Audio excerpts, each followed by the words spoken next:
Bien, alors j'ai reçu quelques courriers auxquels je vais d'abord répondre, quelques demandes de compléments, quelques interrogations, et puis je passerai au problème central de cette séance, qui est la question des réparations. On m'a demandé, est-ce que les chefs des royaumes africains ont participé à la traite des esclaves? La réponse est oui, en fait, je l'avais bien dit. Est-ce que des populations locales se sont révoltées contre la traite? Alors, on sait tous, même si c'est encore difficilement reconnu en Afrique, si la recherche n'étant pas toujours très libre, les chercheurs qui osent le dire sont parfois très mal perçus. Mais enfin, oui, au sein de l'Afrique, les royaumes, mais aussi des corporations, en quelque sorte, d'intermédiaires marchands ont activement participé à la traite devant l'importance de la demande occidentale, c'est tout à fait clair. Et il y a eu sur place assez peu de révoltes ouvertes, mais toute une série de phénomènes de fuite, de migration notamment. Et je vais vous parler un petit peu, en revanche, des très nombreuses révoltes d'esclaves qui ont existé de par le monde. Et on peut avoir là-dessus plusieurs auteurs, mais enfin, l'article de référence que j'ai trouvé le plus intéressant là-dessus, le chapitre, c'est Cécile Vidal, qui est directrice d'études à l'EHESS, spécialiste des questions d'esclavage, qui a écrit un chapitre intitulé « Révolte » dans cet énorme recueil collectif publié par Le Seuil, qui s'appelle « Les mondes de l'esclavage », de plus de 1000 pages. Et elle fait le point, d'une manière étonnante, depuis l'Antiquité, sur les révoltes d'esclaves, la typologie de ces révoltes, comment les conclusions qu'on peut en tirer. Et puis je rappelle aussi que Marcel Dorigny, qui est décédé maintenant, mais qui a été un chercheur très actif sur toutes les questions de l'esclavage, avait écrit un petit que sais-je, dont le premier chapitre est notamment consacré aux révoltes qui ont préludé aux abolitions de l'esclavage. L'information dont on dispose à ce sujet est quand même assez lacunaire. Il y a eu aussi beaucoup de complots, enfin de tentatives de révolte, mais qui ont été éventées et étouffées dans l'œuf. Voilà. Alors, les formes de résistance, selon Marcel Dorigny, elles sont assez multiples. Il y a beaucoup de révoltes à bord, même si tout était fait pour les interdire. On a un certain nombre d'exemples de suicides pendant la traversée qui, du coup, avaient amené les responsables des expéditions à installer des barrières spéciales autour du navire pour empêcher que de tels suicides soient possibles. Et puis alors, une fois qu'on est en place dans les colonies, dans les plantations, il y a un thème dont il est difficile de savoir si c'est un fantasme ou une réalité, enfin qui semble avoir été souvent une réalité. Ce sont les vengeances individuelles des esclaves, et notamment l'usage de l'empoisonnement, empoisonnement des personnes, empoisonnement du bétail. Et Schœlcher, l'abolitionniste, dans son volume des colonies françaises, abolition immédiate de l'esclavage, a ce passage assez étonnant: le poison est à l'esclave ce que le fouet est au maître, une force morale. Si le maître a droit de battre, l'esclave a droit d'empoisonner.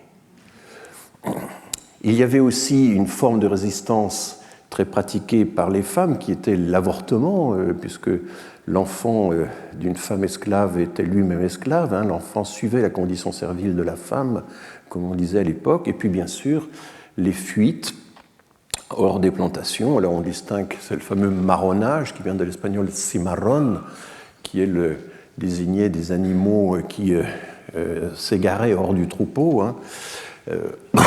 Et il y a deux types de marronnage. Il y a le petit marronnage provisoire, assez vite rattrapé par les chasseurs et les chiens spécialisés, et puis le grand marronnage consistant à installer de véritables communautés durables dans des forêts notamment.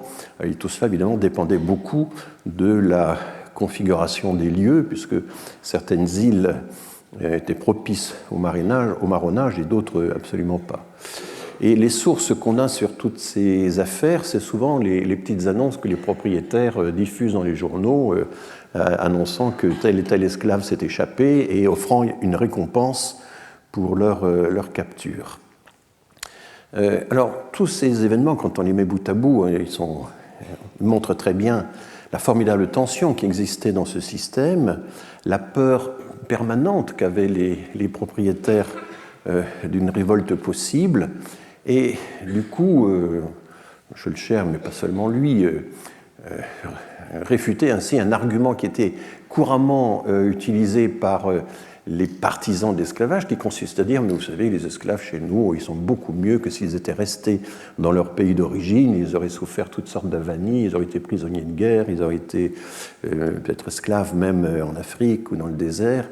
Chez nous, au moins, ils ont un minimum de traitement. C'est un argument qui était très utilisé par les propriétaires, et les abolitionnistes disaient, alors dans ce cas, si c'était vrai, pourquoi tant de coercition, pourquoi tant de chicotes, de fouets, de tortures, d'entraves, etc. Et cette réponse, évidemment ironique, elle est illustrée par un objet assez étonnant, le fameux saladier qu'on peut voir exposé dans le musée du Nouveau Monde à La Rochelle.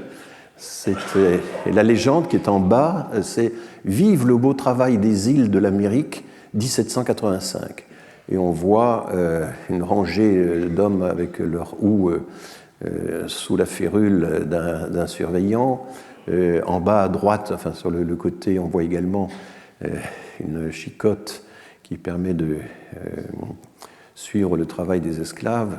Donc bon, les propriétaires n'étaient pas dupes, et c'est un saladier de propriétaires, hein, c'est ça qui est assez étonnant. Voilà, c'est un musée intéressant à visiter, le musée du Nouveau Monde à La Rochelle étant une des villes, évidemment, qui a bénéficié de la traite. Alors, Cécile Vidal, tout au long de son texte, évoque un certain nombre de révoltes. Alors, j'ai tabulé ça, parce que ça, c'est mon côté homo tabulator, qui, quand je vois comme ça une série de faits chiffrés, je me dis que ce serait peut-être bien de les mettre en tableau et de les ordonner. Et donc elle énumère comme ça une série c'est pas du tout exhaustif, évidemment pas, mais ça montre quand même l'extraordinaire diversité des révoltes. On commence sous l'Antiquité, je rappelle qu'il y a eu 3 guerres serviles, comme disaient les Romains, 3 guerres contre les esclaves. En moins 135 à moins 132, on estime qu'il y avait à peu près 70 000 esclaves qui se sont révoltés en Sicile. La Sicile était une grande terre d'esclavage. Il y a Pergame. Pergame était une ville inféodée aux Romains, puis à un certain moment, un certain Aristonikos, qui comptait un grand nombre d'esclaves dans ses troupes, se révolte contre Rome. Ce sont des révoltes qui durent assez longtemps, 4 ans pour la première guerre servile, 3 ans à Pergame, 4 ans en Sicile, donc des révoltes qui ne sont pas d'un jour. Bien sûr, il y a Spartacus, ça c'est la grande affaire de Spartacus. Eh bien, ça a compté jusqu'à 70 000 révoltés qui sont remontés, qui sont propagés en Italie. Pourquoi des réussites aussi longues? Alors, toutes ces révoltes ont échoué. Hein. La seule grande révolte d'esclaves qui a réussi dans l'histoire, c'est Saint-Domingue en 1794. C'est la seule. Toutes les autres ont fini par échouer parce que la répression a fini par l'emporter. Au début, Rome sous-estime le problème, et puis finalement, Rome met le paquet. On voit des bataillons, enfin des régiments entiers. Et il faut voir que beaucoup de ces esclaves étaient des prisonniers de guerre, donc rompus au maniement des armes, rompus à la stratégie, et du coup ont donné du fil à retordre à l'armée romaine. Ça n'était pas simplement des ouvriers agricoles, c'était souvent d'anciens militaires, et ça explique la puissance de leur révolte. Mais en même temps, le problème, c'est quels objectifs. Et les chercheurs discutent beaucoup autour des objectifs que pouvaient poursuivre les esclaves révoltés. On a quelques cas d'esclaves qui cherchent un bateau pour pouvoir rentrer en Afrique. Il y a eu quelques exemples de révoltes de ce type. Il y a ceux qui veulent s'emparer du pouvoir, et Spartacus a fait ça, mais il y a très peu de ces révoltes ont pour objectif la suppression du principe même de l'esclavage. Et on voit même certains royaumes provisoires organisés par des esclaves qui avaient leurs propres esclaves. Vous voyez ? Donc c'est dire à quel point tout ceci est complexe. Alors, il y a un cas tout à fait saisissant, c'est la Mésopotamie, c'est toutes les campagnes proches de Bagdad, qui étaient des campagnes une agriculture très, très aquatique, c'est la révolte des Anges. Les Anges sont des esclaves d'Afrique, de la Corne de l'Afrique ou d'Afrique centrale, qui ont été amenés donc par la traite orientale sur ces terres-là. C'est une très grande révolte, ils étaient très nombreux, c'était des esclaves ruraux, hein, ils sont très nombreux. La révolte se prolonge pendant 15 ans, de 869 à 883. La répression va être absolument terrible et on estime qu'il y a eu à peu près 300 000 morts dus à la répression de cette révolte des esclaves en Mésopotamie. Voilà. Donc il y a quelques données, il y a des discussions là-dessus, mais enfin on a maintenant quelques grands bilans historiques qui ont été dressés sur cette révolte des Anges en Mésopotamie. Alors vous voyez, la liste se poursuit par ordre chronologique. On a en Chine, par exemple, les révoltes dites nubianes, toute une série de révoltes de dépendants, parce que c'est comme ça que les Chinois qualifiaient les esclaves, c'était des dépendants. Et à chaque fois, c'est plusieurs milliers de personnes qui se révoltent, mais ce sont des révoltes assez courtes, qui ne durent que quelques semaines. En Jamaïque, il y a le grand marronnage de Cudjoe. En Jamaïque, actuellement, chaque année, il y a le Cudjoe Day, hein, qui est un jour commémoratif qui célèbre la révolte de Cudjoe, qui a duré plusieurs décennies, parce que la Jamaïque se prêtait justement, grâce à ses forêts, à ses montagnes, à la création d'entités indépendantes où les esclaves venaient se réfugier et avaient pu résister aux expéditions punitives. Voilà, je ne vais pas les suivre toutes. Jamaïque, révolte de Taki, c'est plus de 2000 personnes. C'est un peu moins, c'est près de 2000 personnes. Ça a duré 18 mois. Et il y a une très grande monographie qui est parue il y a 2 ans à ce sujet, qui est extrêmement intéressante. On a plusieurs révoltes en Guyane.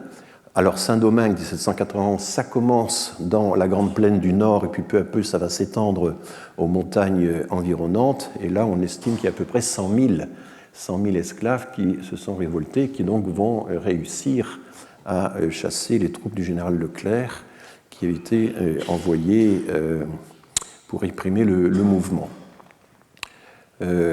Voilà, je poursuis. Au Brésil, on a un certain nombre de cas.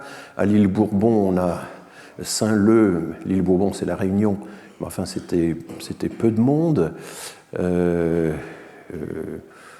On a la guerre baptiste en Jamaïque. Nat Turner en Virginie, c'est très connu parce qu'il y a eu des films, plusieurs. Il y a eu encore récemment, il y a 1 an ou 2, une grande monographie sur la rébellion de Nat Turner, qui était une sorte de prédicateur et qui profitait de son statut de prédicateur pour pouvoir circuler à travers la Virginie. Mais ça n'a duré que quelques jours et ça s'est très mal fini. Voilà un peu, vous voyez, le paysage. Enfin, il faut bien voir qu'il y a eu sans cesse des révoltes, c'était sans cesse tendu, et les propriétaires savaient très bien qu'ils étaient... Alors, Cécile Vidal a une expression assez étonnante. Les propriétaires dansaient sur un volcan. Ils savaient qu'une éruption était possible à tout moment, puis en même temps, il fallait bien vivre sur le volcan. Et donc, ils vivaient dans une espèce d'alternance entre la peur, qui pouvait déclencher à ce moment-là une terrible répression, et la confiance. Tout ça était évidemment fortement instable, ça a toujours été tendu par définition. Voilà. Je vais maintenant apporter d'autres compléments à la séance de la semaine dernière. Il y a d'abord la question du chemin de fer Congo-Océan. Lorsque j'en ai parlé, j'avais oublié avec moi 2-3 feuilles que je voulais évoquer. Et donc, c'est le fameux article de Gilles Sauter, fabriqué en 1954, mais publié seulement en 1967, pour ne pas fâcher la nouvelle République centrafricaine. Et ce qui est intéressant, pourquoi je reviens là-dessus, parce qu'en fait, on voit un peu aussi le raisonnement des administrateurs et des colonisateurs, et comment ils essaient d'interpréter les comportements des indigènes, les réticences ou les résistances des indigènes, mais à travers des modes de pensée, d'analyse pseudo-anthropologiques qui sont assez typiques de ce qu'on voit un peu sur l'ensemble des colonies. Alors d'abord, il y a tout le problème de où va-t-on recruter où va-t-on recruter la main-d'œuvre? Les deux personnages centraux dans cette histoire, c'est Jean-Marc Bell, le géologue qui est chargé de définir le tracé. Et Bell, c'est un géologue qui a voyagé dans le monde entier. Il a été au Venezuela, il a visité les mines de Bolivie, il a été en Cochinchine, et en Afrique, etc. Donc il avait une formidable expérience minière. Et puis le Châtelier, lui, c'était le représentant du groupe financier des banques et des grandes entreprises, parce que l'entreprise en question, c'était Batignolles. Le groupe qui s'appelle aujourd'hui SPI Batignolles, c'est le groupe qui a construit le chemin de fer Congo-Océan. Et donc, voilà ce que explique Gilles Sauter dans son article. Des doutes étaient venus dès l'origine à certains esprits avertis. Comme partout ailleurs, pensait Jean-Marc Bell, et même comme dans la plupart de nos pays civilisés, la population locale sera impuissante à fournir les effectifs nécessaires. Au début, il y avait l'idée, on va prendre toute la population qui se trouve dans une certaine bande de part et d'autre du tracé du chemin de fer, on va prendre la main-d'œuvre de la périphérie, enfin le long du tracé, et on s'aperçoit très vite que c'est impossible. Le Châtelier, donc, le responsable des groupes financiers, était du même avis, et il proposait de faire appel aux Paouins du Gabon. Alors le Gabon, c'est quand même déjà assez loin. Il serait aisé d'en recruter 2 ou 3 000 en engagement d'1 an. Et là, il s'intéresse à l'expérience belge qui avait eu lieu quelques années avant, dans le début des années 1900. Et il cite les confidences des responsables du chemin de fer belge, le chemin de fer de Matadi à Kinshasa. Notre principale préoccupation, écrivait en janvier 1895 les constructeurs du Matadi-Kinshasa, a résidé dans le recrutement et l'entretien du personnel noir. Nous avons acheté dans ce but 10 steamers. Nous avons en outre accepté les offres d'agents recruteurs qui nous ont envoyé successivement des Sierra Leonais, des Crew Boys, des Accra, des Popos, des Sénégalais, des Batters, des Lagos, des Elmina, des Ouida, des Monroviens, des Haoussa. Donc ça prospecte vraiment très très loin le long de la côte de l'Afrique. Non content de s'adresser à la côte orientale, où le conseil d'administration a obtenu quelques engagements de Zanzibarites. Donc Zanzibar, c'est à l'est, hein, c'est un sultanat musulman, actuellement en Tanzanie. Tous ces enrôlements étant insuffisants, eh bien, le conseil d'administration s'est adressé aux Antilles, où des Barbades ont été recrutés, et finalement à la Chine, qui vient d'envoyer un premier contingent de coulis. C'est en vain qu'au Congo même, on a tenté les recrutements d'indigènes. Donc ça c'est l'expérience déjà connue de la construction du chemin de fer belge 15 ans plus tôt, en gros.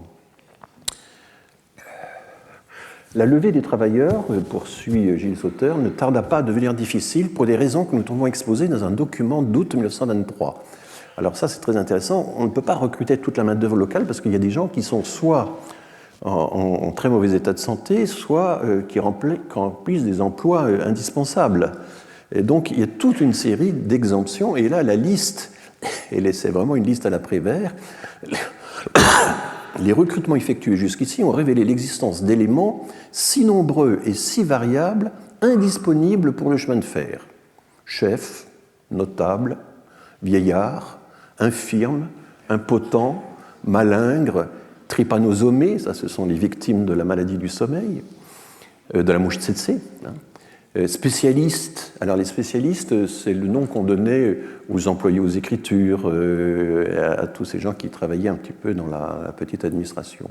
Employés d'administration, c'est quasiment synonyme. Marins, porteurs et tipoyeurs permanents, vous savez maintenant ce que c'est. Fabricants de sel, pêcheurs, chasseurs, traitants. Les traitants, ce sont des commerçants qui travaillent avec les Européens. Contrairement à... Et ensuite, vous avez boutiquiers, là, c'est ceux qui travaillent sur place sans avoir nécessairement de rapport avec les Européens. Tailleurs, boys, cuisiniers, blanchisseurs, menus main-d'œuvre locale et spécialistes nécessaires aux entreprises privées, etc., etc. Un des moyens de fuite pour échapper au recrutement dans ces chantiers, c'était d'aller s'employer dans des entreprises privées qui existaient, et comme ça, on pouvait échapper au recrutement de l'administration. Donc, vous voyez, la liste est longue. Si l'entrée en jeu de ces éléments n'a guère de répercussions là où le recrutement se trouve encore limité, il n'en est pas de même dans les zones où le chiffre des travailleurs atteint déjà donc le maximum prévu. Et dès les premières levées, poursuit Gilles Sauter, il ne resta plus assez d'hommes pour l'agriculture, le portage des vives et la relève des travailleurs, parce qu'il fallait évidemment nourrir tous ces travailleurs.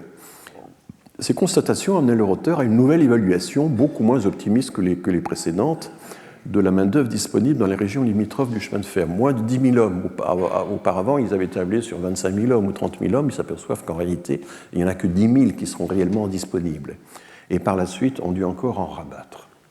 Donc ça vous donne une idée très, très concrète de la façon dont la mainmise sur ces populations était, en fait, d'une certaine manière, le système d'exploitation était pris à son propre piège. On exploitait tellement la population que si on voulait l'exploiter encore, il fallait élargir la base de recrutement. Il y avait quand même des seuils qui étaient difficilement franchissables, alors que, comme vous vous en souvenez, le maximum avait déjà été fait.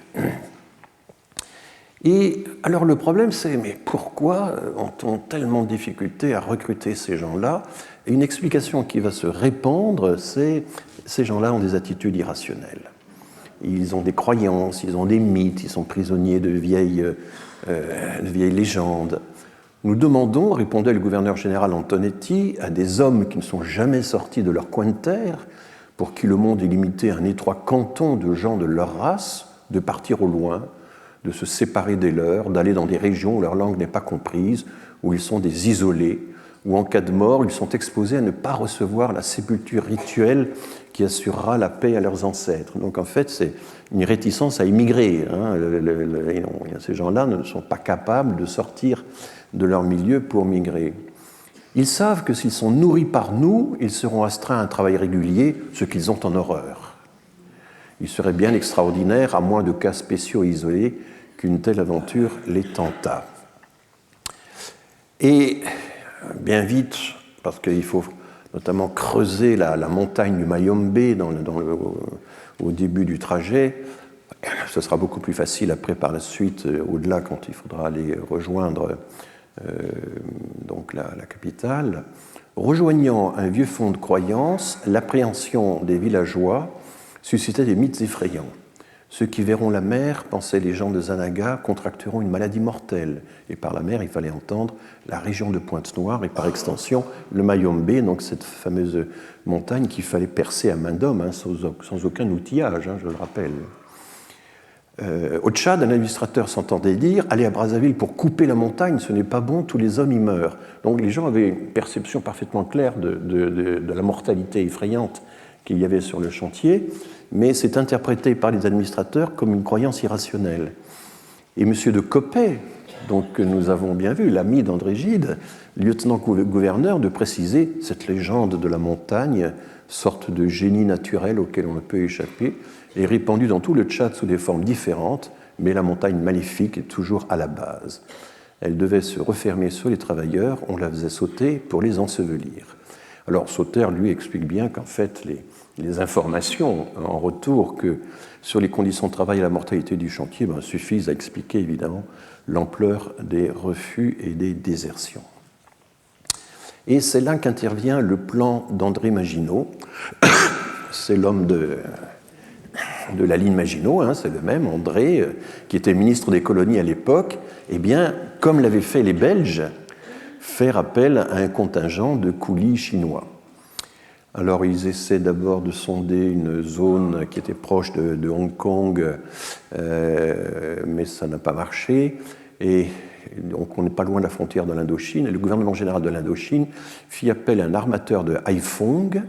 Celui-ci se chargea de trouver 600 coulis sur les 800 prévus dans le délai imparti qui était très court, moyennant 84 piastres par tête. Opérant selon des méthodes qu'il vaut mieux sans doute ignorer, avec l'aide des autorités de Hong Kong et de Canton, le recrutement ramassa le rebut des indésirables, citation, parmi lesquels non seulement des spécialistes, donc en fait des hommes d'écriture, non seulement des spécialistes qui n'avaient pas leur place sur les chantiers du chemin de fer, mais encore des croupiers, des coiffeurs, d'anciens officiers, soldats, etc., et même des intellectuels. Tout ce monde s'embarqua aujourd'hui et parvint à Pointe-Noire le 13 juillet 1929, après 2 mois de croisière. À bord, un surveillant avait été assassiné, les couliers avaient refusé de se laisser déparasiter. Sitôt débarqués, ils se mirent à piller la ville et à rosser les gendarmes noirs. Il fallut mettre une garnison pour les pacifier. Et finalement, on leur donne des logements, on leur donne des menus spéciaux. Et malgré cela, les Chinois se rebellent et furent imités par les Africains. Il fallut donc les renvoyer. Voilà quelques éléments complémentaires sur cette construction. Et en même temps, le malentendu total. Enfin, vous vous souvenez que Gide ne comprend pas pourquoi les gens n'expliquent pas les problèmes qu'ils ont, pourquoi on ne peut pas faire la récolte du manioc. Il en conclut que le mot pourquoi n'existe pas dans leur langue. Bon. Et là, c'est pareil, on a des explications quasi anthropologiques. Hein. Ils sont pris dans leurs croyances, ils croient que le génie de la montagne va les tuer, alors qu'en fait, c'est le chantier qui va effectivement créer ces taux de mortalité effrayants que l'on connaît, puisque le bilan est connu, hein, c'est 27 000 morts. 27 000 morts sur le chantier, dont la plupart sur le tronçon de Mayombe.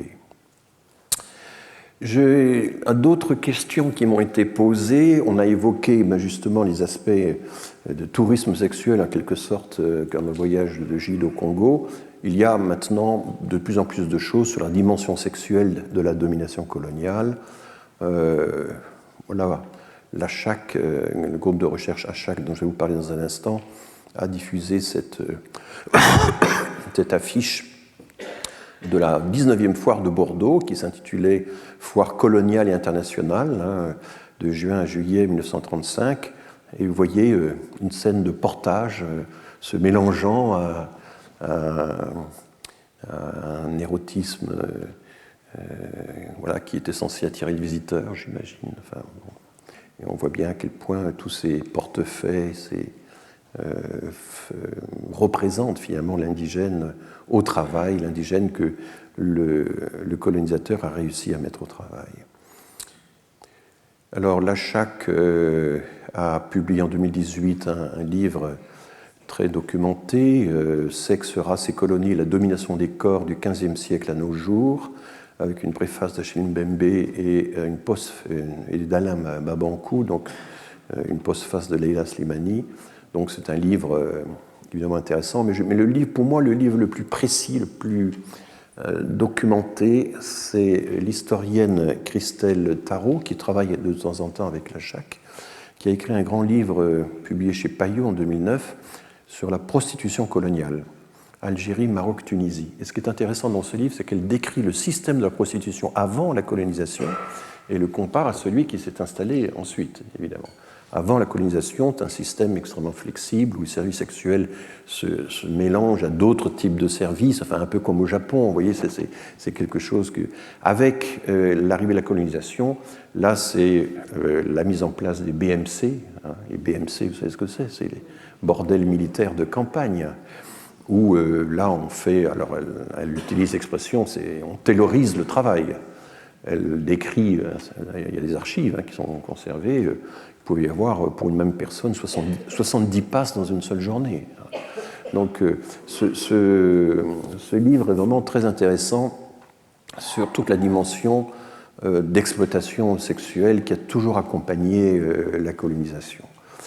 Elle a participé également à un autre livre de l'ACHAC, Sexualité, Identité et Corps colonisés, publié aux éditions du CNRS en 2019. Alors ce livre a provoqué des réactions parce que, horreur, les auteurs utilisent le concept d'intersectionnalité qui suffit simplement que lorsqu'on est à la fois femme, colonisée, esclave, que sais-je, eh bien on cumule tous les désavantages et ça exacerbe évidemment les inégalités et les situations de vulnérabilité. Et le PDG du CNRS, Antoine Petit, avait osé préfacer cet ouvrage en expliquant que l'intersectionnalité de la race et du genre était un champ de recherche très prometteur. Il a été l'objet d'attaques extrêmement vives sur ce sujet, mais franchement, il n'y a pas de quoi fouetter un chat quand on regarde le livre. Alors, un mot sur ce que quelqu'un d'entre vous m'a posé la question de savoir ce que je pensais du travail de l'ACHAC. Ben, écoutez, C'est un travail qui est extrêmement critiqué par certains au sein de la corporation des historiens. Moi, je ne partage pas ces critiques. Je pense que tout le monde doit vivre. Il y a des styles différents de recherche et d'histoire. Alors, c'est une association pour la connaissance de l'histoire de l'Afrique contemporaine. C'est la valeur originale du sigle, mais le sigle n'est plus développé. Il y a maintenant un sous-titre, Colonisation, immigration, postcolonialisme. Deux historiens l'animent, Pascal Blanchard, qui n'appartient pas à une institution de recherche officielle, qui est une sorte de, alors certains l'ont qualifié d'entrepreneur de mémoire, eh bien oui, il a fondé une association qui finance des documentaires, des films, des expositions. Pour financer des documentaires et des films, il faut quand même des moyens, et donc il recourt à des mécènes, mais ça suffit à choquer profondément un certain nombre d'historiens qui sont des fonctionnaires des instituts de recherche. Moi, je connais bien cette situation, parce que j'ai été toute ma vie un fonctionnaire de la recherche, mais je ne vois pas pourquoi il faudrait interdire à des documentaristes ou à des gens qui ont des archives extrêmement intéressantes de faire leur travail. Ils savent le faire, moi je ne pourrais pas faire l'équivalent. Je ne vois pas pourquoi je devrais fustiger leurs activités. Alors c'est vrai qu'il y a une agence qui double l'achat, qui s'appelle les bâtisseurs de mémoire, et qui, elle, donc, est l'instance par laquelle transitent les financements de ces... voilà. Donc c'était très très critiqué, cette stratégie entrepreneuriale, par différents auteurs, aussi bien, je dirais, un peu à l'extrême gauche, par Laurence de Cock, qui était proche des indigénistes, et que par des historiens plus classiques ou par des historiens hyper républicains comme Pierre-André Taguieff. Enfin, ils sont au croisement de plusieurs critiques, et ils ont répliqué, c'est assez intéressant, c'est une réplique... je l'ai trouvée assez digne, assez circonstanciée, assez convaincante. Dans AOC, la revue en ligne Analyse, Opinion Critique, Nicolas Bancel et Pascal Blanchard ont répondu un peu à toutes leurs critiques dans une série de 3 articles qui se sont succédés de novembre 2020 à février 2021. Voilà. En voilà assez sur cette polémique, mais comme on m'a posé la question et que je sentais que le fait que je n'avais pas encore évoqué la Chacq pouvait signifier un rejet ou un exclusivisme de ma part, mais aucunement. Je pense qu'il faut de tout dans le monde de la recherche. Nous allons maintenant évoquer la question des réparations. Pardon. En commençant par le fameux cas de Haïti, qui est tout à fait extravagant. En 1825, on est sous Charles X, une escadre française débarque à Haïti et rencontre le président de l'époque, un certain Boyer, et brandit une menace, versez-nous, versez à la France, à destination des anciens propriétaires, une réparation, sinon c'est la guerre. C'est tout simplement ça, le deal. Et donc, c'est sous cette contrainte extrême que le président de la jeune République de Haïti a été contraint de signer un accord avec les autorités françaises qui comprenait 2 obligations. La première, c'était de verser 150 millions de francs or à la France en échange de la reconnaissance de son indépendance, et l'idée, c'était que cet argent, transitant par l'État français, aille aux propriétaires d'esclaves spoliés qui devaient être indemnisés. C'est ça le contenu de l'accord. Deuxième obligation, les Français savaient parfaitement que cette somme dépassait, parce qu'il fallait faire 2 ou 3 versements, chaque versement dépassait le budget annuel du gouvernement d'Haïti, et que pour assurer le financement de le remboursement, le versement de cette indemnité, eh bien, Haïti serait obligé d'emprunter. Mais Haïti était contrainte d'emprunter auprès des banques françaises. Et donc, les banques françaises vont exercer une domination considérable sur l'État haïtien pendant des décennies. Et c'est ce qu'on appelle la double dette. C'est le nom sur lequel on qualifie cette situation, double dette, rembourser, indemniser les propriétaires, les anciens propriétaires d'esclaves via l'État français, et puis contracter des emprunts auprès des banques françaises. On n'a pas d'autres exemples d'une nation. On a des cas individuels, d'individus qui ont réussi à obtenir des indemnités, d'anciens esclaves qui ont réussi à obtenir des indemnités pour compenser le travail gratuit qu'ils avaient assuré à leur maître, mais on n'a pas d'autres exemples qu'haïtiques d'une nation entière de descendants d'esclaves qui ont dû payer des réparations aux anciens maîtres et à leurs descendants, à leurs ayants droit. C'est un cas tout à fait extravagant.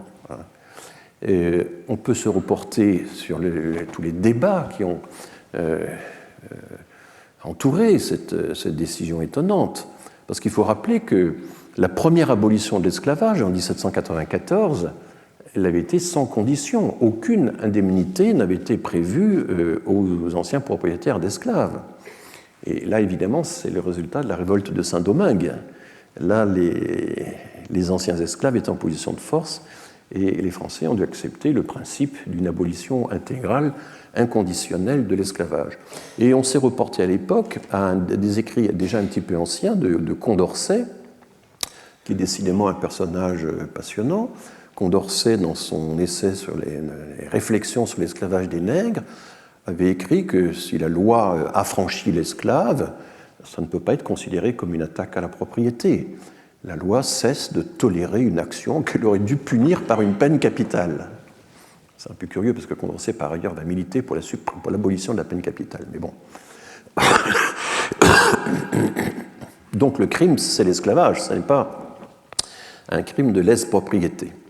C'est l'esclavage, dira plus tard Ledru-Rollin, qui va être cité à plusieurs reprises par Schœlcher. L'esclavage, c'est un crime de lèse-humanité, mais en fait, l'argument qui va l'emporter, c'est le principe de lèse-propriété, et il faut absolument compenser la lèse-propriété. C'est donc la solution exactement inverse. Et on va citer, à l'appui de cette théorie, l'idée qu'il faut indemniser les propriétaires, on va citer un grand texte. La propriété étant un droit inviolable et sacré, nul ne peut en être privé, si ce n'est lorsque la nécessité publique, légalement constatée, l'exige évidemment, et sous la condition d'une juste et préalable indemnité. Alors, d'où vient ce texte? Est-ce que vous avez deviné? Eh bien, c'est l'article 17 de la Déclaration des droits de l'homme et du citoyen. Et donc, on a invoqué un article de la Déclaration des droits de l'homme et du citoyen pour justifier l'indemnisation des anciens propriétaires d'esclaves, puisque propriétaires d'esclaves, c'était légal, et donc ils ont été spoliés, ils ont été expropriés, c'est un droit sacré et inviolable, il faut donc l'indemniser. Ça, c'est quand même un retournement d'une perversité extraordinaire, c'est pas d'avoir utilisé un article de la Déclaration des droits de l'homme et du citoyen pour justifier l'indemnisation des propriétaires d'esclaves. Alors les débats vont continuer, parce qu'en 1825, quand Charles X envoie son escadre en Haïti, il n'y a pas encore l'abolition. Mais en 1848, ça y est, on débat beaucoup de l'abolition, et Schœlcher lui-même fera partie des gens qui vont proposer une solution moyenne. Il faudrait que l'indemnisation aille d'une part aux esclaves et d'une part aux anciens propriétaires. Donc vous voyez à quel point les esprits étaient finalement partagés. Voilà. Et cette solution de la double indemnité ne sera pas retenue. Pardon. Alors, la question, c'est de savoir, mais au total, quel a été le montant de l'indemnité versée par Haïti à la France? Combien de temps ça a duré? Sur combien de générations? Alors, c'est pas facile comme sujet. Et ce qui est assez... Alors, un certain nombre d'historiens se sont penchés dessus. Il y a eu plusieurs estimations. Et finalement, assez étrangement, c'est le New York Times qui a lancé l'enquête la plus approfondie sur le sujet en 2022, donc c'est très récent, vous voyez. Ils ont mobilisé 4 ou 5 journalistes qui ont consulté une vingtaine de chercheurs, d'économistes, d'historiens de l'économie, etc., pour vérifier que... Et il a fallu compulser un très grand nombre de sources. sources bancaires, sources navales, sources de certaines sociétés esclavagistes, etc. Évidemment, le ministère des Finances, parce que toute la Banque de France, voilà, tout ceci transite par quelques grandes banques privées, mais aussi la Banque de France. Et donc, ils ont publié, alors ça c'est le New York Times, a publié en double version, anglaise et française, vous pouvez accéder à tout ça en ligne, plongé dans la double dette de Haïti. Des journalistes de New York Times ont calculé le montant que les Haïtiens ont payé à la France en contrepartie de leur liberté et comment Haïti s'en trouve toujours impacté. Alors en gros, je ne suis pas sûr moi-même d'avoir tout compris dans le détail, parce que je ne suis pas un historien de l'économie. Haïti a été contraint de verser 150 millions de francs or. Ça, c'est l'estimation directe, c'est la contrainte directe. Ils sont obligés d'emprunter 30 millions de francs en 1825 à un consortium de banques françaises, comme je vous l'avais expliqué, et 24 sont aussitôt utilisés pour le premier remboursement, parce que les montants requis étaient énormes. Finalement, en 1838, ils obtiennent, parce qu'ils n'y arrivent pas, ils obtiennent un rééchelonnement de la dette, et les 150 millions de francs sont réduits à 90 millions sur 30 ans. C'est en gros 21... c'est du franc or, c'est 21 milliards de dollars actualisés. Je sens bien des milliards, on va y revenir tout à l'heure. Dans les années 1866-70, Haïti doit interrompre les versements, il y a un nouvel accord de consolidation, et c'est en 1978 que Haïti fait le dernier versement, et la Caisse des dépôts et des consignations, la Caisse des dépôts, la CDC, comme on dit aujourd'hui, qui recevait tout cet argent, reconnaît en 1893 que la double dette a été acquittée en 1888, donc au terme de 63 ans. Mais ça n'est pas fini parce qu'il y a encore des intérêts qui courent et qui vont courir longuement. En 1915, le président Wilson, dont nous avons une image très positive, c'est le droit des peuples à disposer d'eux-mêmes, mais ça n'empêche pas le président Wilson d'envahir Haïti et de l'occuper. Et du coup, les intérêts vont être transférés du CIC, du Crédit commercial et industriel, à la Citibank. Et c'est en 1947 seulement que les intérêts de la double dette seront totalement remboursés. Voilà comment j'ai compris le document assez complexe qui a été publié dans les annexes des articles du New York Times. Bon, au total, Haïti a versé, voilà, ce sont des millions et non pas des milliards, versé 112 millions de francs or, soit 560 millions de dollars, ce serait 525 millions d'euros. Mais évidemment, les économistes, et dans les problèmes de réparation, c'est absolument essentiel, c'est de calculer le manque à gagner. Si Haïti n'avait pas dû verser ces indemnités, si Haïti avait pu utiliser cet argent dans des équipements routiers, scolaires, etc., qu'est-ce qui se serait passé? Est-ce que Haïti n'aurait pas le même développement que la République dominicaine qui est sa voisine sur la même île, par exemple? Et donc, quand on fait ce calcul, quand on regarde le manque à gagner, la perte de développement économique qu'a supposé le remboursement de cette dette, et qu'on fait l'hypothèse qu'ils auraient pu connaître une croissance équivalente à celle de l'Amérique latine, alors c'est en milliards que ça se compte, et ce serait 21 milliards de pertes en développement économique. Et c'est ce que le président Aristide, vous vous souvenez peut-être du président Aristide, a demandé à la France en 2003. Il avait été élu notamment en insistant dans son programme électoral sur le fait qu'il allait réclamer à la France le remboursement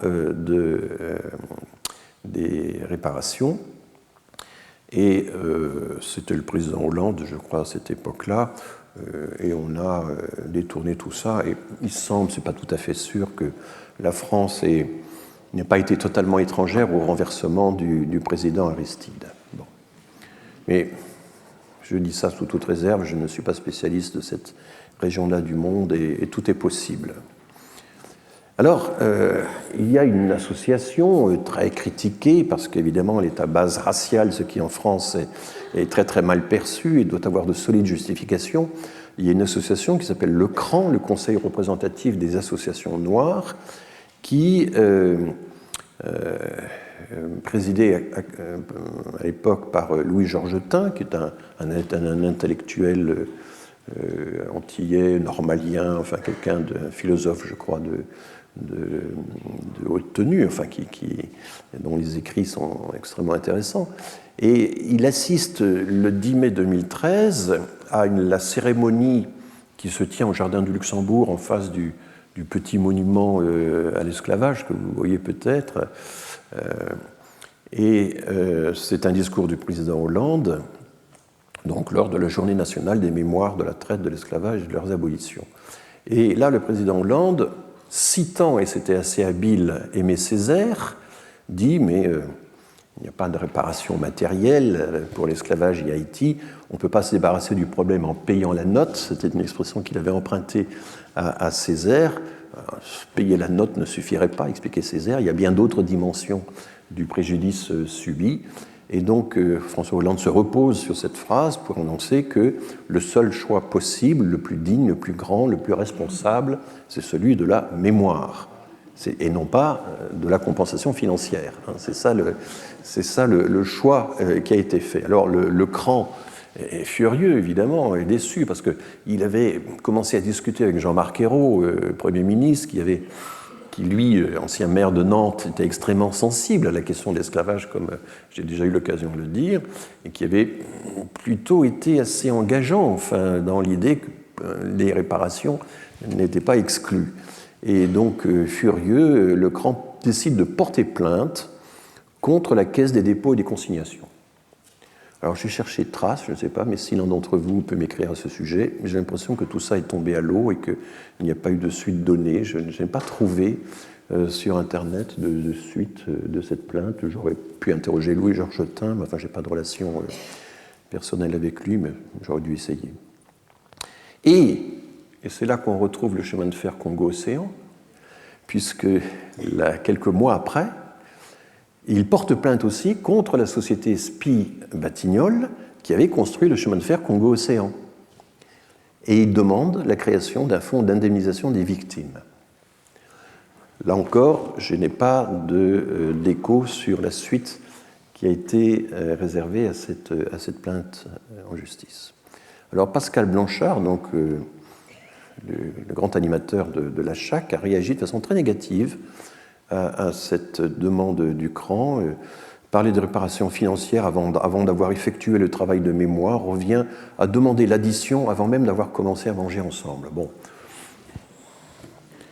c'est une analogie, une métaphore, mais enfin, c'est quand même un peu court pour se débarrasser de ce problème. Je veux dire, c'est un peu de l'explaining away, comme on dit en anglais, hein, se débarrasser de l'argument plutôt que de le réfuter. Et si l'on essaie de comprendre un peu mieux, d'un peu plus près, la question des réparations, il y a deux auteurs vraiment importants à lire. La première est une historienne, Ana Lucia Araujo. Elle est brésilienne, me semble-t-il. Elle a publié le livre de référence sur le sujet, Les réparations sur l'esclavage et la traite des esclaves, une histoire transnationale et comparative.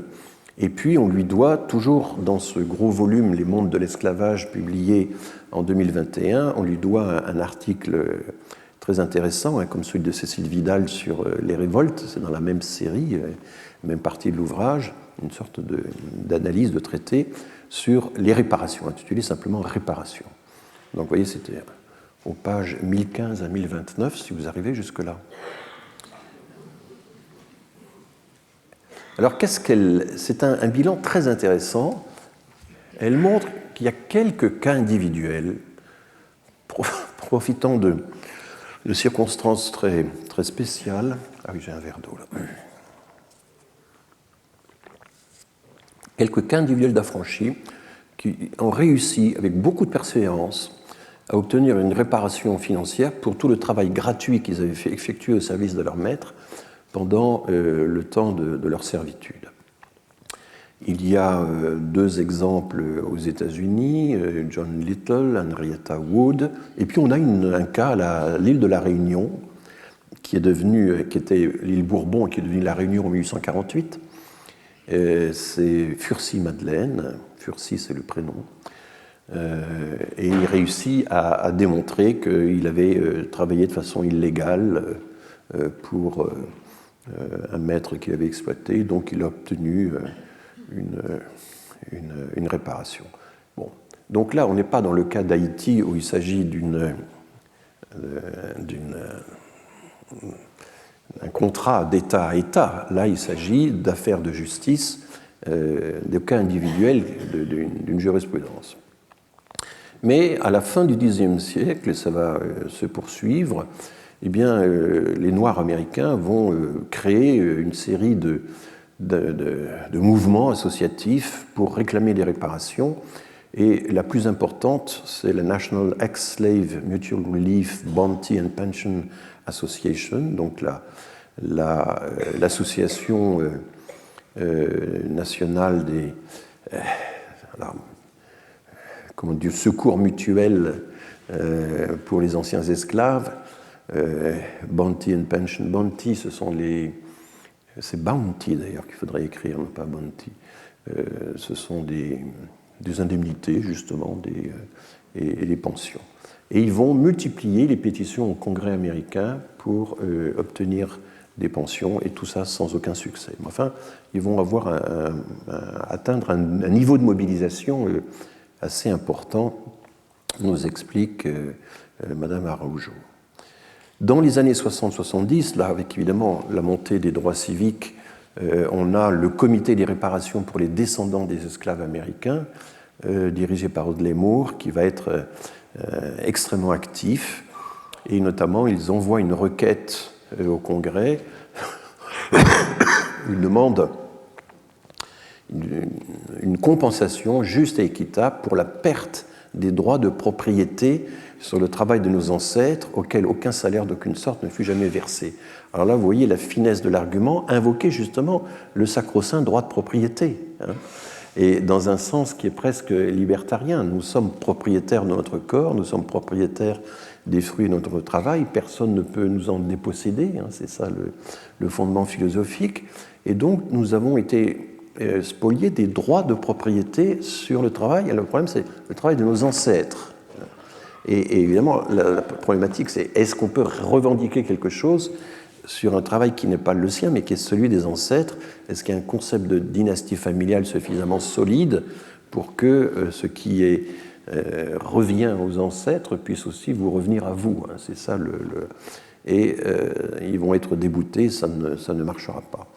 On a comme ça toute une série d'exemples, et c'est toujours des reconnaissances symboliques. Alors il y a un cas tout à fait extraordinaire, c'est l'université de Georgetown. L'université de Georgetown, une des plus réputées aux États-Unis, c'est une université jésuite. Et les historiens ont découvert qu'en 1848, à un certain moment, l'université de Georgetown, qui avait des difficultés financières, avait vendu 248 esclaves, hommes, femmes et enfants, pour se refaire. Et donc, tout ceci était parfaitement documenté. Et alors là, évidemment, devant une révélation aussi saisissante, il fallait bien que l'université jésuite de Georgetown réponde, mais elle s'est contentée de répondre de façon totalement symbolique. On a réuni une commission qui a étudié à fond le sujet, et ça s'est soldé par des actes d'excuses publiques, la possibilité peut-être pour les descendants de ces esclaves de pouvoir s'inscrire à l'université moyennant certaines conditions. Donc ça, c'était la discrimination positive à l'américaine, mais de réparation matérielle, alors que là, le cas était absolument flagrant. L'université avait refait ses finances en vendant ses esclaves, et il ne fut pas question.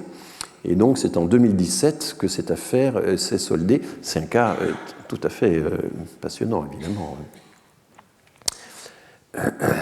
Maintenant, alors justement, les réparations, ça couvre un très très large éventail de pratiques. Il y a effectivement les compensations financières, il y a les compensations non financières, mais quand on regarde à l'intérieur de tout ça, c'est un éventail d'actions presque indéfini. Donc au début, oui, des compensations financières, on peut imaginer qu'elles soient individuelles ou collectives. Il y a l'effacement de la dette, qui est un acte de réparation, évidemment, à sa manière. Il y a des réhabilitations, des gens qui avaient été condamnés ou qui avaient perdu leurs droits peuvent être réhabilités. Il y a des reconnaissances de statut administratif. Alors ça vaut pour toutes les situations. Là, on reconnaît que vous êtes la veuve de X, de Y, ou l'enfant, ou le parent, ou l'ayant droit d'eux, etc. Il y a des restitutions, restitution de restes humains, restitution de terres, restitution d'objets sacrés. Vous voyez, là, tout ceci vous évoque évidemment forcément un certain nombre de faits d'actualité assez récentes.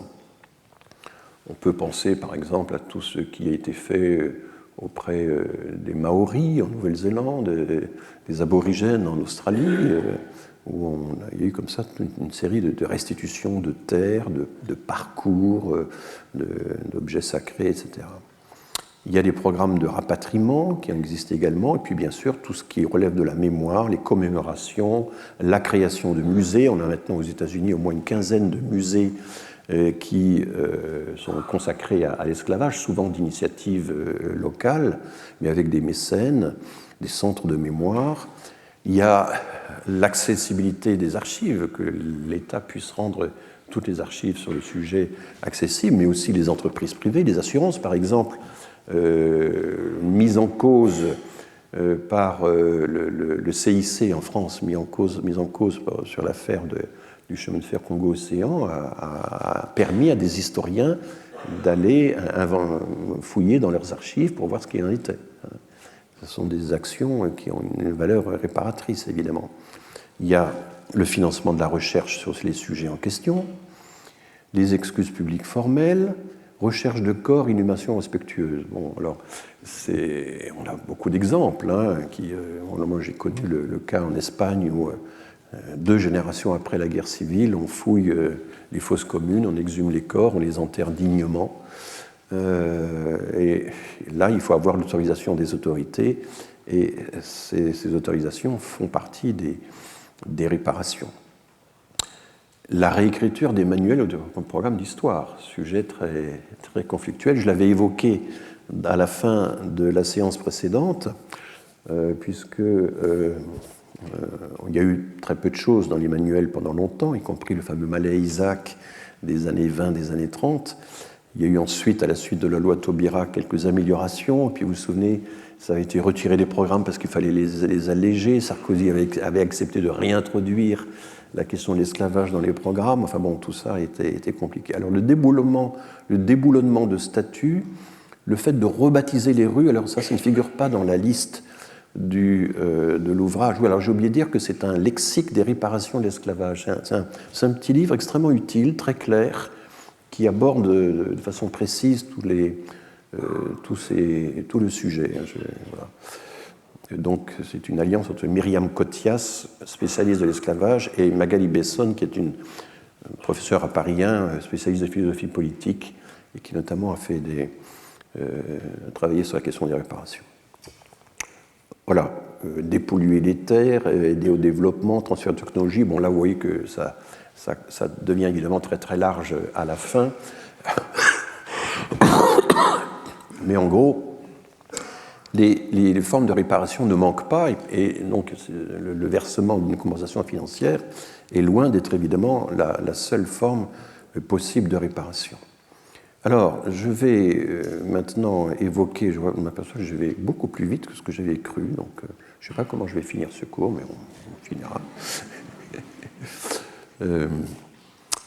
J'aime beaucoup ce livre, Magali Besson. Magali Besson, c'est une remarquable philosophe, professeure à Paris 1, extrêmement au fait de toute la littérature internationale sur le sujet, capable de décortiquer, d'énoncer des arguments extrêmement variés, de les analyser de les surmonter, etc. C'est vraiment un modèle, je pense. Et si vous comparez cela à des essayistes qui font grand bruit, je pense à Pascal Bruckner sur la question de la repentance, des réparations, etc., il y a un abîme. Il y a un abîme.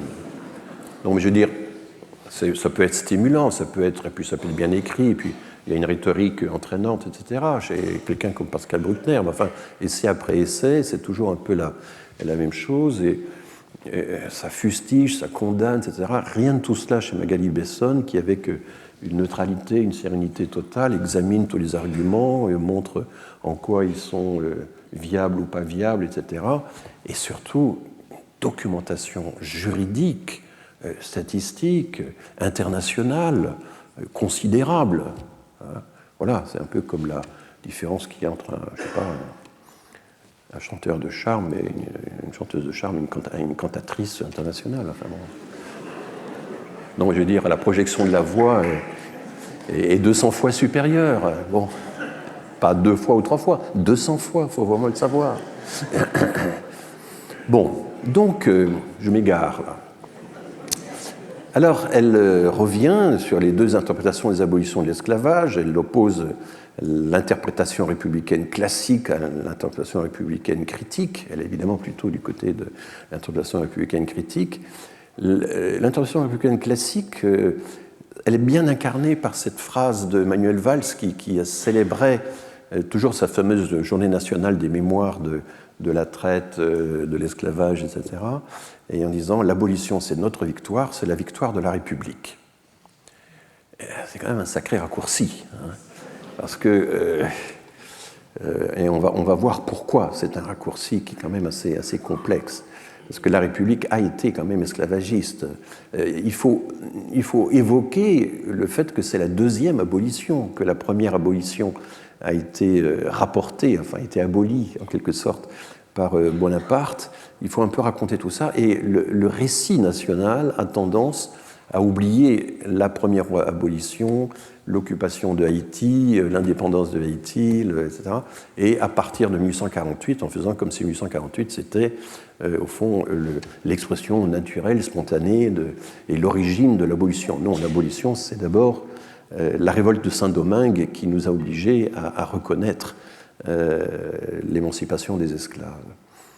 Bon, et donc, l'attitude républicaine critique, ça consiste à toujours mesurer l'écart qui sépare l'idéal du réel, l'idéal républicain, qui est un magnifique idéal que nous partageons tous, mais de temps en temps, il faut essayer d'être capable de comprendre pourquoi l'idéal républicain a tant de mal à assurer l'égalité effective des droits. Hein.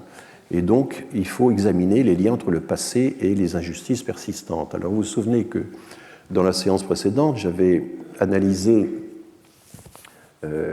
commenté cet article de l'économiste canadien Nathan Nunn, N-U-2-N, qui avait établi une corrélation entre l'intensité de la traite dans les différents pays d'Afrique et leur niveau de développement actuel, et montré que la corrélation était vraiment très très nette. Encore fallait-il être capable d'expliquer le cheminement de la causalité, et notamment la perte des liens de confiance, la faiblesse des institutions créées par la disruption de l'esclavagisme de la société, des choses de ce genre. Alors elle ne suit pas ce chemin, c'est un raisonnement qui va être essentiellement juridique et éthique, je dirais, enfin plutôt juridique finalement. Elle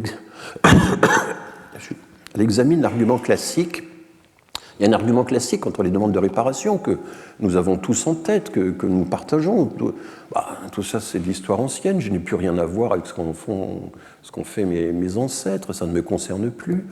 Ils étaient pris dans des systèmes moraux, économiques, juridiques qui sont aujourd'hui obsolètes, qui sont abolis. Donc, pourquoi devrais-je voilà, et c'est le fondement des argumentations d'un Pascal Bruckner, par exemple, ça paraît évident. Alors elle rappelle, et là il y a le livre de Siliane Larcher, dont j'ai oublié le titre, mais qui est dans une collection Folio, sur justement ce qui s'est passé après l'abolition de 1848. C'est un livre assez conceptuel qui suppose les faits déjà connus, c'est pour ça que je ne l'ai pas mis en avant, mais qui est sur le fond est vraiment très intéressant. Donc elle rappelle, et j'ai rappelé 2 fois rappel, bon, formidable, qu'au lendemain de l'abolition de 1848, eh bien, il y a eu toute une série, il y a un arsenal législatif, une série de décrets qui ont tout fait pour remettre l'esclave au travail, comme on disait à l'époque, c'est-à-dire l'esclave pourtant émancipé, l'esclave affranchi, libéré, et faire en sorte qu'il ne puisse pas se déplacer comme ça librement, aller sur une sorte de marché du travail libre. Non, non, il fallait le plus possible qu'il continue de travailler pour ses anciens propriétaires, qu'il continue de travailler dans les grandes plantations où il avait été autrefois contraint de travailler. Et donc, il y a tout un système d'encadrement de la mobilité des anciens esclaves qui va se mettre en place, extrêmement contraignant, dont certains auteurs n'hésitent pas à dire que c'est un peu de l'esclavage continué, enfin, ce n'est pas vraiment une rupture, c'est que la France n'a pas, après l'abolition de 1848, et d'ailleurs aux grandes dames de Schœlcher, qui a dénoncé ça avec vigueur, mais en vain, la France n'a pas vraiment installé une société post-esclavagiste dans ses colonies. Elle ne l'a pas fait, hein, parce qu'elle était extrêmement sensible aux revendications des anciens propriétaires qui voulaient absolument continuer leurs affaires. Et donc, il y a eu tout un système d'encadrement des anciens esclaves, système de passeport, de livret. C'était extrêmement difficile de changer d'employeur, de quitter sa plantation. Les droits civiques, de fait, jamais vraiment de droit, mais de fait, ont été réduits. Et quand on analyse tous les textes de l'époque, les justifications apportées, et Sylviane Larcher le montre très bien, et Magali Besson avec elle, il n'y a rien à faire. Le fait d'avoir été un ancien esclave, c'est un stigmate. La condition servile reste un stigmate. Et il y a toujours le doute qu'après avoir vécu des décennies, des générations durant dans l'esclavage, eh bien, on n'est pas prêt à devenir un citoyen complet, actif, pouvant offrir sa force de travail sur les marchés de façon totalement libre et capable de voter aussi librement. Il y a un long apprentissage encore à faire. Ce sont ces vieilles idées qui déjà divisaient les abolitionnistes français entre ceux qui pensaient que l'abolition devait être très progressive, ceux qui pensaient qu'elle devait être immédiate. Et finalement, la thèse d'une abolition progressive, elle va continuer après l'abolition de l'esclavage. Il y a l'idée qu'on ne sort pas si aisément de la condition servile. Il y a tout un apprentissage à faire, mais on n'a jamais très bien décrit comment cet apprentissage devait se faire.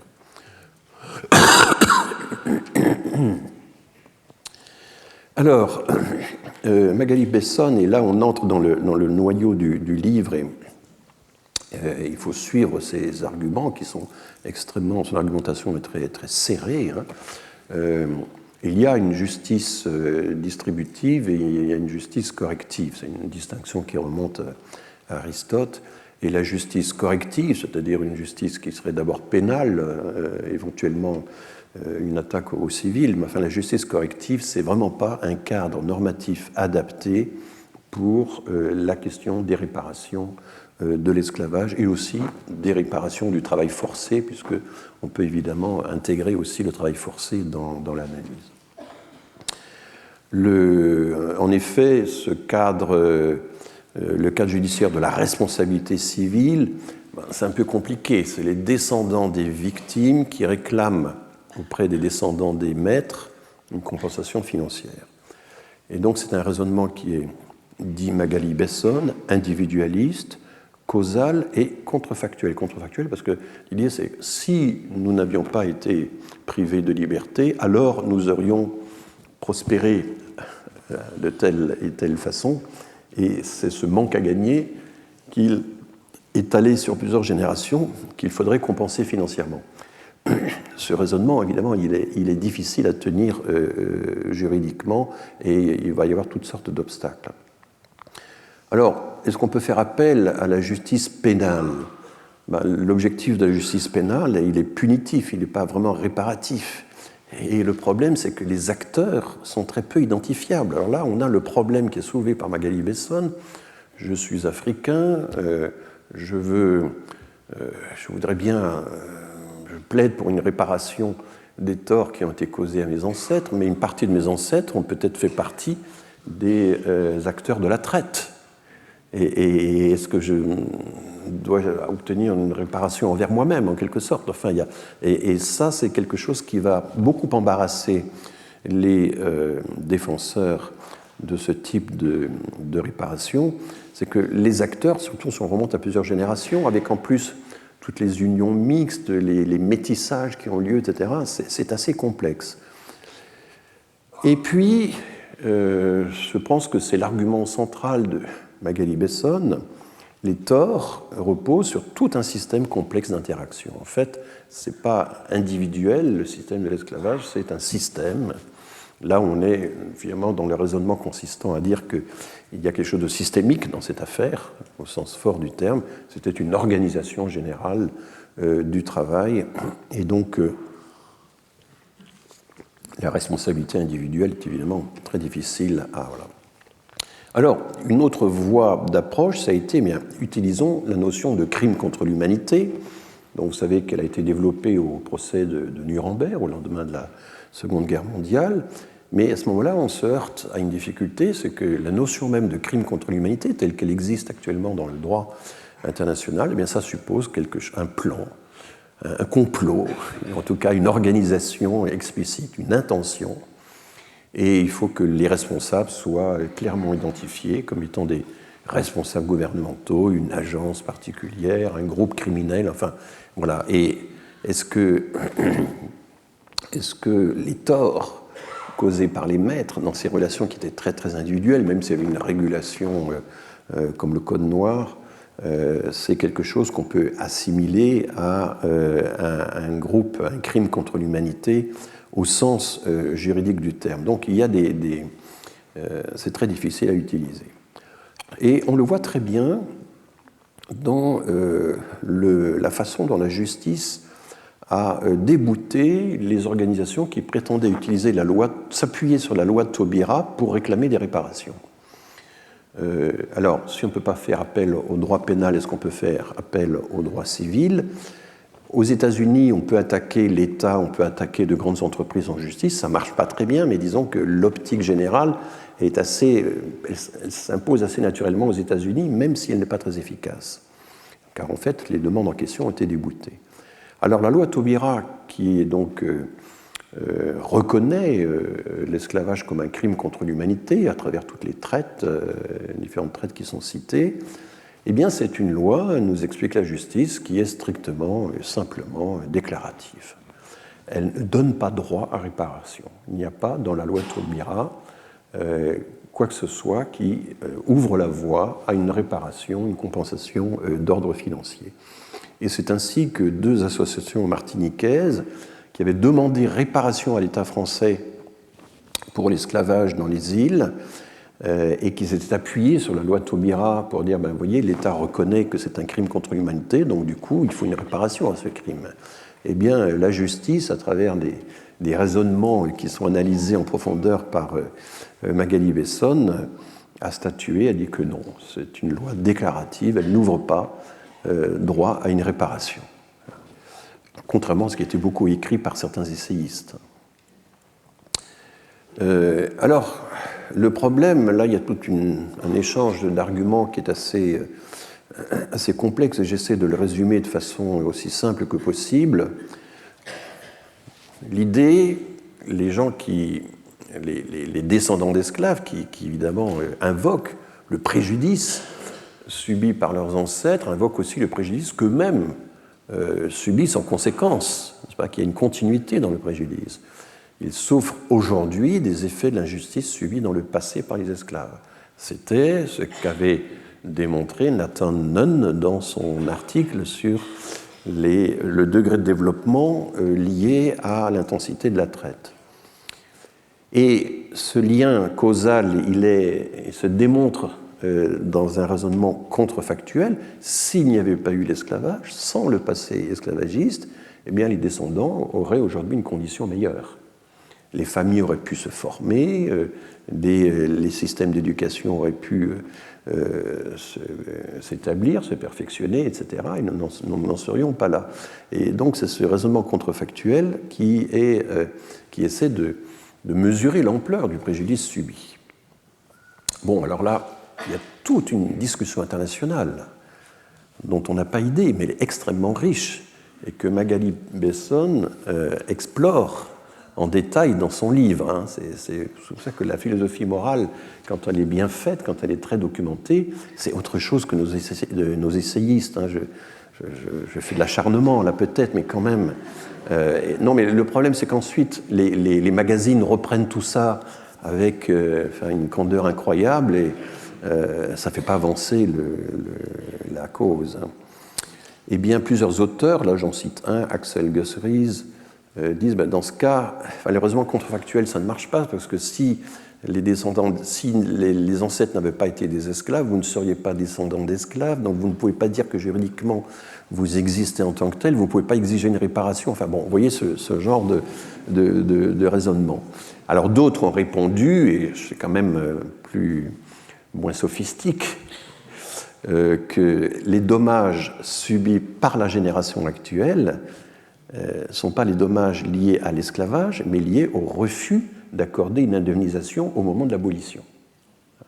Et donc, quand on déplace la problématique à ce niveau-là, le dommage subi par les Haïtiens qui sont les descendants de nos esclaves, si j'ose dire, il faut le dire, c'est la vérité, eh bien, ce qu'ils subissent, ce n'est pas les effets de l'esclavage, c'est la non-indemnisation ou l'obligation d'avoir dû indemniser les propriétaires au moment de l'abolition.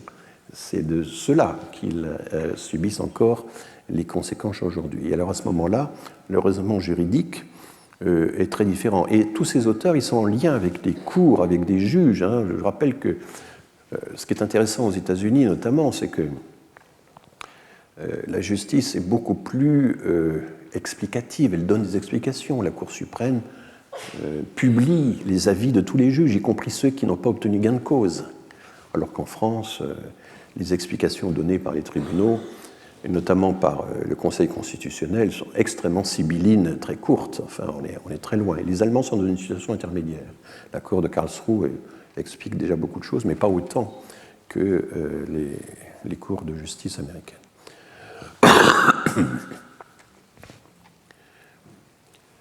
Donc, Magali Besson, après avoir exploré, je ne donne qu'un petit aperçu de tout le travail qu'elle a effectué, dit qu'en fait, rappelle qu'il y a bien sûr le calcul d'une compensation, c'est important, mais ça ne tient pas compte des autres dimensions du problème. Elle en cite quelques-unes. Il y a eu tout le travail sexuel et reproductif, les violences physiques, le déni d'identité. Il faut savoir que après l'abolition, ça a été un grand problème de pouvoir donner un nom aux esclaves, de pouvoir leur donner des noms propres qui ne soient pas dépendants du nom du propriétaire, par exemple. Et le déni de famille, puisque la composition des familles, les liens familiaux étaient souvent informels, mais pas réellement reconnus. Donc l'absence de lignée familiale en bonne et due forme, tout ceci aussi, ça fait partie des préjudices qui ont été subis. Bien sûr, la violation des droits civils et physiques. Et puis, ce que toute émigré, d'une certaine manière, émigré forcé, exilé, subit l'aliénation culturelle et psychique, mais là, évidemment, portée à un degré extrême par la condition servile. Et donc, elle insiste sur le caractère systématique et structurel du préjudice, on dirait systémique, hein, car c'est ça que ça veut dire, finalement. Il ne s'agit pas simplement d'identifier des responsabilités individuelles et que tel descendant d'un esclave identifie tel ascendant propriétaire. Pour régler la question, il faut reconnaître la nature systémique du préjudice. Et sa conclusion provisoire, c'est que les réparations, ce n'est ni une question de redistribution, ni une question de reconnaissance identitaire, mais c'est d'abord une demande politique d'expression de respect. Alors, ce qui n'est pas totalement éloigné de la position de François Hollande, hein, quand il avait expliqué que, bon... Mais Magali Besson n'exclut pas la réparation financière, mais considère que ça ne peut pas être le cœur de la question. Voilà, alors nous avons encore une demi-heure devant nous pour des questions, et je suis prêt à les prendre.